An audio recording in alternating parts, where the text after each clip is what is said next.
الرحيم الحمد لله رب العالمين صلى الله وسلم وبارك على نبينا محمد وعلى آله وأصحابه ومن تبعهم بإحسان إلى يوم الدين وبعد قوبتنا نشوفنا وقوبتي محدكي الديني قها المقالة برديق aan maamulaha ka ahaa taanay xasan jaamac hore marka waxaan in yar oo warbixina oo kooban ka bixinaya maxadka iyo halka uu imka marayo iyo waxyaalaha marka baahiyaadkiisa maxadkan diiniga sida aad magaciisa boorka ku aragtaan waxa la yiraahdaa Maxad ibn Abbas ومحد ديني أو لغو برطو علوم الدين تلغو برطو إلى سديد مادو الدينية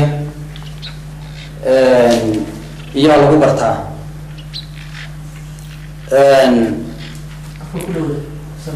محد كان وحادثي أو يوفي القريين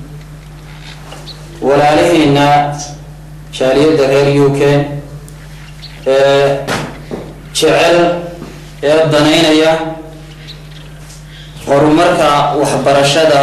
ee degmada Balidhig aad iyaan ugu mahadnaqayaa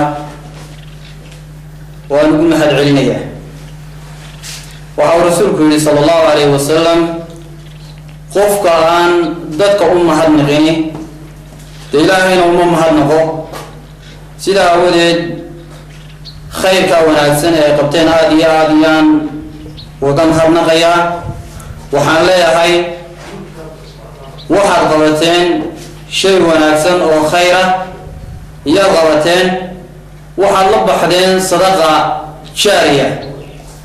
هدي أنه شيء هدالي متانبا أجر كيدو ويديسو صعنايا سلاس إنا أكو حساب تنتان ويين inta dabadeed maxadku wuxuu ka kooban yahay amaan ku horeeyay waxa la furay maxadka 2011 la furay muddadaas uu shaqeynayay waxa uu ka kooban yahay 5 fasal buu imika ka kooban yahay markii hore waxaa noo dhisnaa 3 fasal baa noo dhisnaa sida awadeed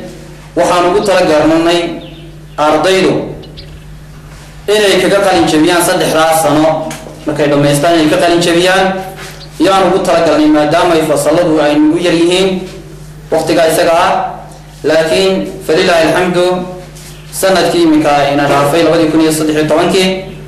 waxa dugsiga ku soo beero lagu daray 2 fasal baa lagu daray sida awadeed waqtigii qalin jabinta sanadiyaan ardaydu ugu kordhinay 4 sano markay dhigtaan inay markaa ka qalin jabiyaan iyaan ugu talagalnay imika waxaa ka baxday dafcadii u horeysay ama fasalkii u horeeyay baa imika ka baxay oo ka qalin jabiyay